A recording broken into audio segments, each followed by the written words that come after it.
Welcome back to another episode in our continuing series, Can a Truck Driver Cook? Last time we visited France and made a beautiful La Pâtisserie d'Écosse. On this installment, we're going to give Italy a try with a dessert called Zuccotto. I found the inspiration for this dish years ago from the beautiful and gracious Giada de Laurentiis from the Food Network. And it has been one of my go-to desserts for special occasions because it's simple, easy, delicious, and sure to impress. For as fancy as this dessert looks, it's actually quite simple. There are many variations of Zuccotto, but for the one we're making today, it's really just three main components: pound cake or ladyfingers, which make a nice presentation. The pound cake can be homemade or store-bought, which I find works perfectly well. Then we have a whipped cream ganache and a flavored whipped cream for the center. The assembly can be a little bit fussy, but it's really not all that bad. It's been a while since I made a Zuccotto, and I'm really anxious to get started. So let's get over to the kitchen and get started. Okay, the first thing we're going to need for our Zuccotto is some cake of some sort. I'm using just a store-bought pound cake here. Ladyfingers, if you can find them, or if you want to make them yourself, make a really nice presentation. But I'm just going to go with the pound cake this time. Then we're going to need some brandy. So just a little tip on the brandy. Last time I made this dish, I felt that the alcohol, the raw alcohol taste of the brandy was just a little overpowering. So I decided to put this in a pan, put it in a safe location. I burnt the alcohol off and then put it in a spritzer bottle. I think that'll give us the flavor of the brandy we need, but without all of that raw alcohol taste. Next up, some cocoa powder, some heavy cream, some powdered sugar. Also, we need some dark chocolate, or at least semi-dark chocolate. I would recommend something probably around 65% or higher. Next up is some almond extract. And once again, just like I did in last week's dish, the La Pâtisserie d'Écosse, I used pecans. I know almonds are traditional in here, but we're going to get some almond flavoring in there from the extract. And besides, this is what I had. And I believe that since American pecan pies a lot of times contain bourbon, I think the brandy and the pecans will really complement each other in this dish. And we also need one more thing, some cooking spray. This isn't really for the dish, but we have to take a bowl and line it with cling film. And the cooking spray really helps it adhere to the side of the bowl. So now that we have all of our ingredients together, let's get over, melt some chocolate, and then we'll get our whipped cream going. First thing we're going to do is measure out 6 ounces of our chocolate. Make ourselves a little double boiler here. Put it on the stove and get the chocolate melting. While that's going, we're going to start lining our bowl and getting the cake into it. This is the bowl that I'm going to use today. This one's about 2.5 quarts. I measured it out, so you can pick whatever you want, but approximately a 2.5, 3-quart size bowl. Now we want to spray the inside with a little bit of cooking spray just to hold our cling film on. That should be good. Now that we have our bowl nicely lined, try to get all the air pockets out of there. Now we're going to start lining this with cake. I have my pound cake cut into rectangles, and what we're going to do is line the bottom and the sides, trying to interlock these. This is a 1 pound pound cake, now, go figure, that I got at the store. I bought 2 of them just in case, because I wasn't quite sure. Last time I did them, I don't think 1 pound filled out the whole bowl, so I bought an extra one just in case. So let's go ahead and get these in there.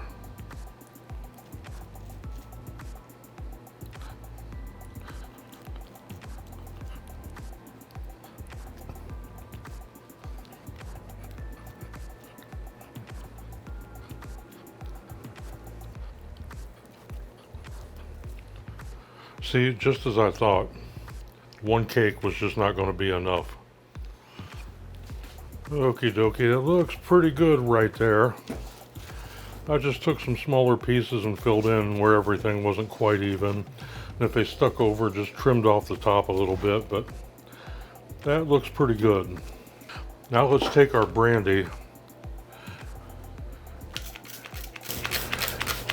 and give it a really nice heavy squirt of it. That'll keep the cake moist, and it'll also add a lot of flavor to it. So let's go ahead and set that aside now and start working on our whipped cream.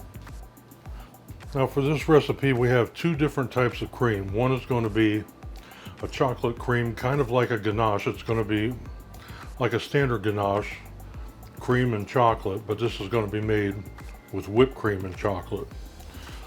So let's start with 1 cup of heavy cream and start beating that till it's light and fluffy.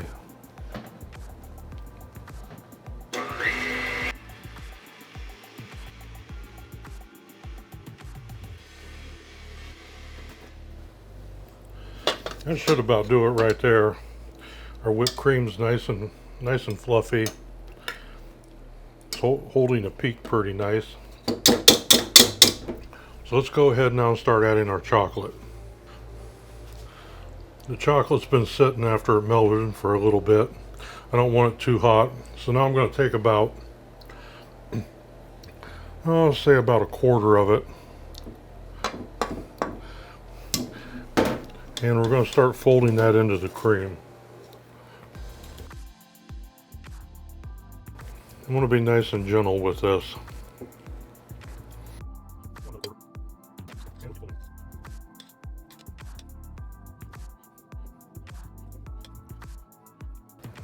Go ahead, do a 3rd addition, and we keep on folding. I'm not looking for this to be completely homogeneous. If there's some streaks of chocolate through it, that's absolutely fine. I would rather have that than to take all of the air out of this whipped cream.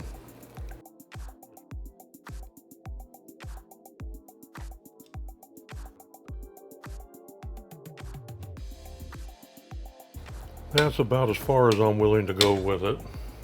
Now let's get our cake back out here. Okay, there's our cake. It's been setting nice and patiently for us. Now what we want to do is get this chocolate whipped cream mixture in and start spreading it up the sides. Don't want to work this too hard because it'll probably end up pulling off some of the triangles.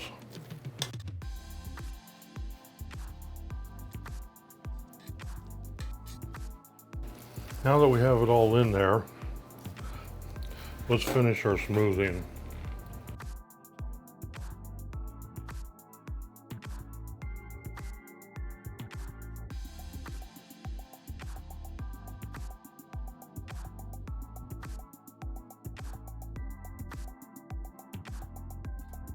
I believe that's close enough.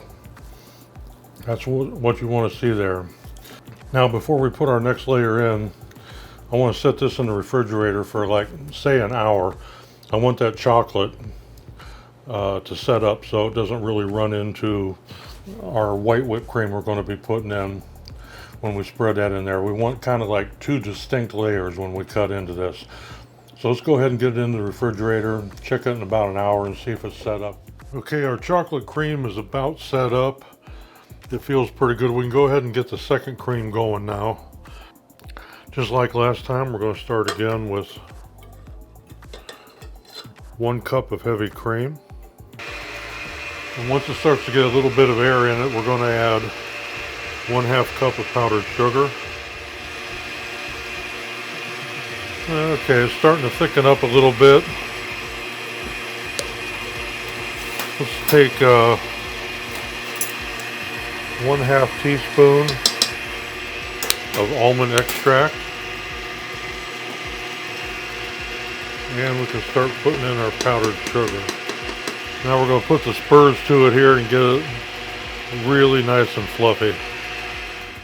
Okay, it's looking Looking pretty good right there. Now we can grab, I have 3/4 cup of our crushed pecans. And we're going to start folding those in.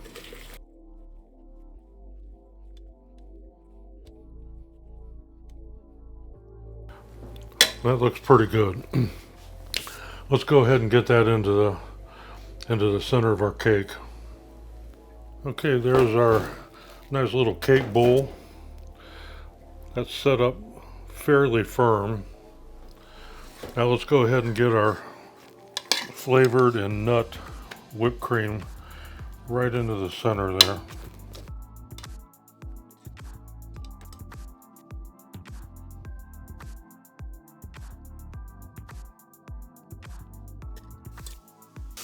Alright, that looks pretty good.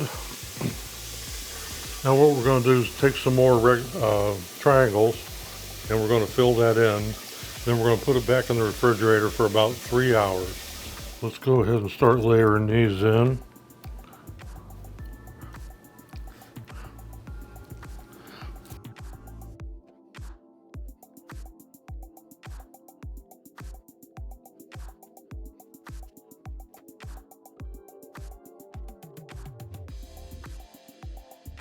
Okay, there we go, good to go. Now let's get some plastic wrap back up over the top of it and go ahead and pop him into the refrigerator. Okay, 3 hours later and we're on the home stretch. Now we need to see if we can get this guy out of here. Hopefully in one piece. So let's fold back the plastic. Maybe try to pull up on it a little bit. Okay, I think that's going to work. Take that, turn it upside down. Oh, take a look at that. I couldn't have asked for anything better. Oh yeah, that looks great. Now just to top it off a little bit, what we're going to do here is in a sieve here, I have 1/2 cup of cocoa powder and 1/2 cup of granulated sugar. You could use powdered here too. So we're just going to put a nice layer of this over it.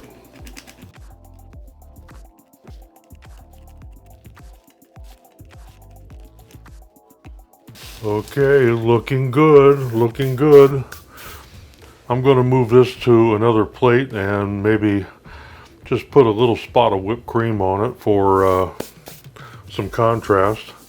Then I think we'll be able to cut it open and see what it looks like on the inside. Well, there it is. What do you think? I don't know about you, but I think that looks pretty darn tasty. But we're going to find out. I think it's time to cut into this and see what it looks like on the inside.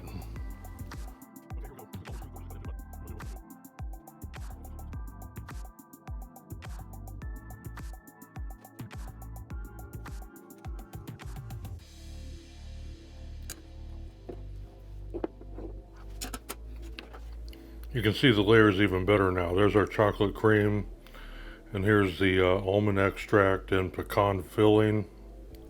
Well, what am I waiting on? Let's try a piece.